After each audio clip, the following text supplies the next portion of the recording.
아무리 회사가 커지고 인원수가 늘어나도 여자 임원은 늘어나지 않는 거예요. 되게 여초임에도 불구하고 왜 위에 분들은 다 남자일까라는 거에 되게 왜 나만 계속 못하지? 그런 모습을 보고 저는 좀 실망을 많이 하게 된.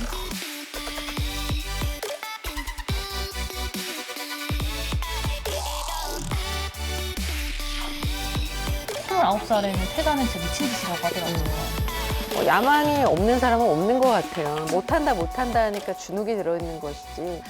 저희 내일을 쓰는 여자를 출간한 에이트포인트 출판사와 인재 육성을 위한 지식 창출 네트워크 플랫폼 리박스가 함께 주최하는 오늘 북토크는 지금 여기 인터파크 북라운지에서 진행되고 있습니다. 리박스는 리더십 개발 및 코칭 서비스를 제공하는 사업의 일환으로서 한국에 아직 소개되지 않은 리더십에 관한 베스트셀러를 번역하고 소개하는 일을 하고 있는데요. 저희 책인 내일을 쓰는 여자를 한국에 소개해 주신 리박스의 정태희 대표님도 지금 여기에 자리하고 계십니다. 네.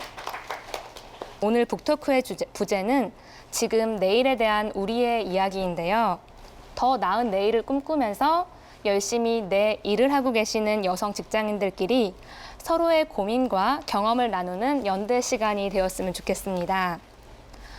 실제로 막 유리천장 이런 거를 느껴보신 적은 없어요. 저는 제 일은 아닌데 제 친구는 화장품 회사에 다녀서 되게 여초여서 되게 사원이나 대리급들은 되게 여자가 많대요. 근데 위로 올라갈수록 다 임원급들은 남자라고 하더라고요. 이제 친구 중에서 또 승무원인 친구가 있는데 승무원인 친구도 다 승무원들은 대부분 90%가 여자잖아요.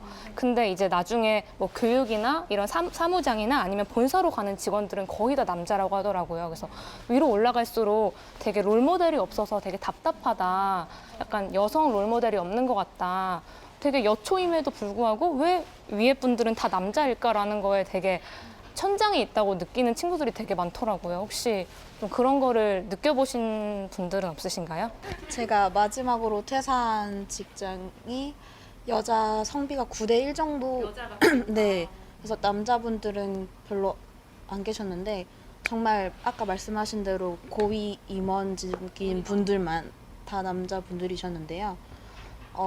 저는 제가 되게 따랐던 대리님이 계셨는데 이번에 팀장 자리가 났을 때는 올라갈 수 있겠거니라고 생각을 했지만 팀장님을 딴 데서 초빙을 해오셨더라고요. 한 번도 경력이 없고 그냥 관련된 뭐 전공이 있었던 것도 아니고 경력이나 뭐 정말 그냥 갑자기 등장을 하신 거죠.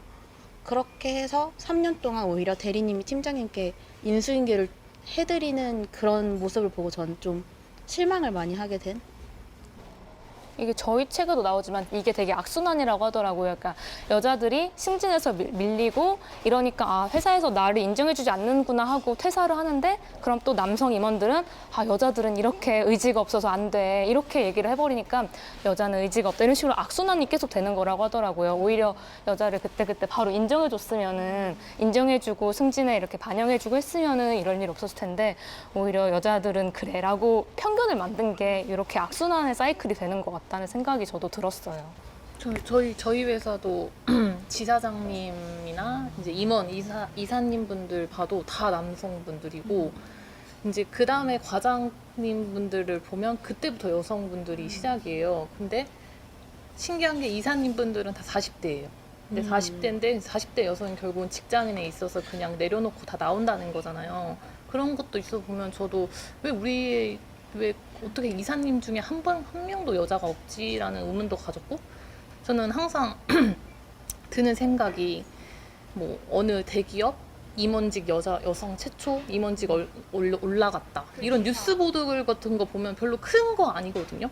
그냥 그분이 열심히 했고 그만큼 능력이 되니까 임원을 달고 높은 직을 다른 건데 그게 뉴스 보도까지 올라갈 만한 글인가? 그러니까 결국 우리나라에 대해서 되게 뭔가 틀에 박혀있는 그런 생각 때문에 그 뉴스 보도글도 분명히 올라왔다고 생각하고 남자가 올라왔다라고 하는 거는 보통 최연소잖아요.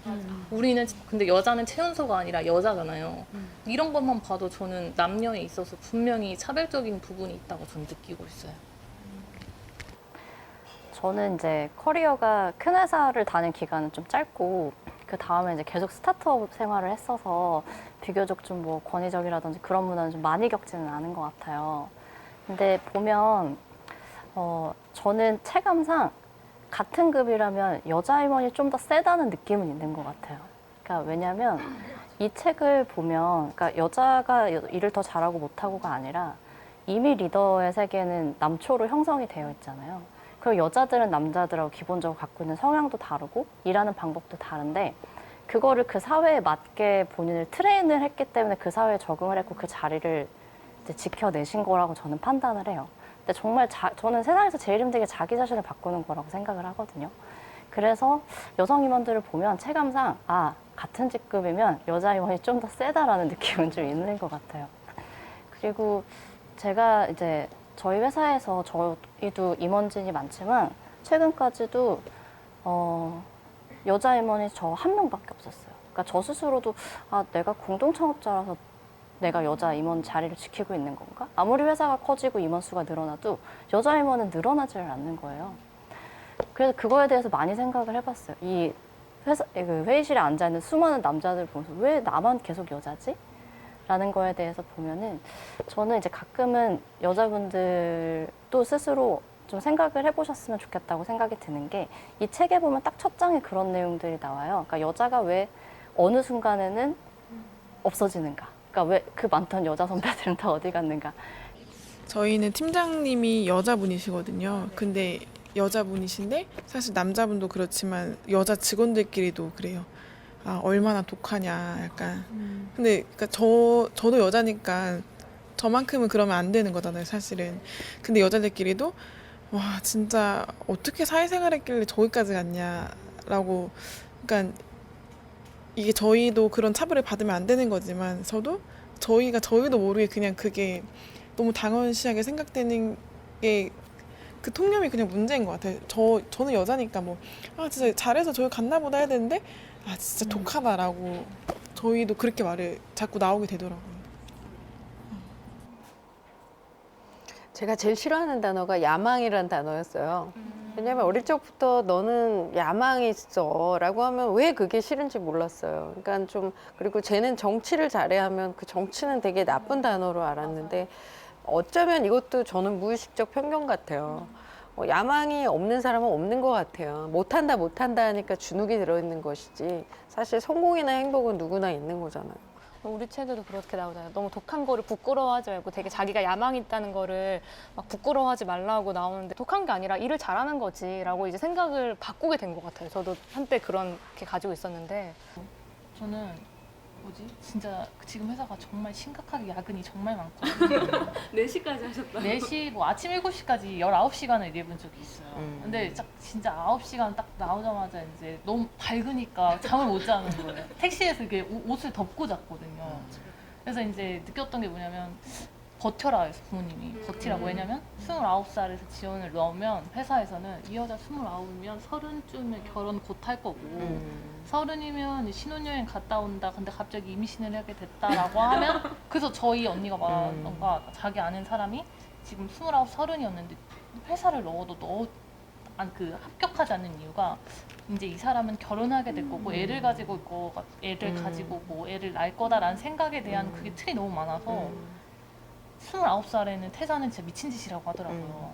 그런 얘기 많아요. 차라리 나이를 네. 더 먹고 퇴사를 하면 아예 차라리 그런 생각이 없는 것처럼. 네, 그렇게 하는 게 낫지. 그래서 제가 그래, 그럼 엄마가 어머니께 말씀하시는 게 유영아 33살까지만 다니자 이렇게 하는 거예요. 제가 그래서 그래서 집에 들어갈 때마다 힘든 척 하거든요. 엄마 못 살겠어. 곧 죽을 것 같아. 엄마 나 진짜 이게 뭔지 모르겠어. 이렇게 하니까 그러니까 그게 조금 전 좀 속상해요. 왜 딱 우리나라의 결혼 정년기, 임신 이런 딱 해야 되는 시기가 있어서 그것 때문에 취업에 대한 부담을 제가 이제 가지고 있다는 스스로가 이제 1, 2년 전까지만 해도 그 생각 하나도 안 가졌잖아요. 그래 난 열심히 살아가지고 임신하든 뭐든 당돌한 여자가 돼야지 하는데 결론은 이제 이렇게 두려움을 가지고 있어서 밟고 있는 자체가 조금 슬프더라고요.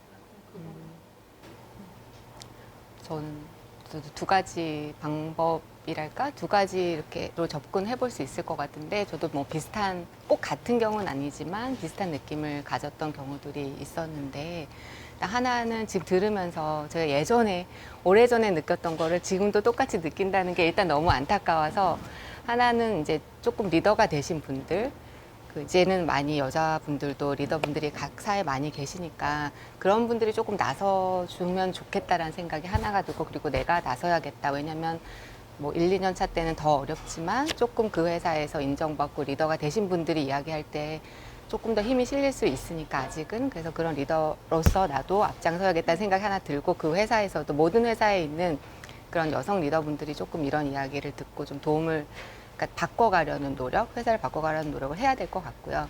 그 다음에 지금 당장 겪고 계시는 분들에게 저를 포함해서 만약에 그런 거를 겪었을 때, 제가 이 책을 읽다가 굉장히 감동받았던 것 중에 하나가 구체적인 방법을 좀 제시해줘서 깜짝 놀랐는데, 그 중에 아주 기본적이라고 생각할 수 있었던 게, 이거를 혼자 생각하지 말고 누군가랑 이야기를 하는 게 사실 필요하잖아요.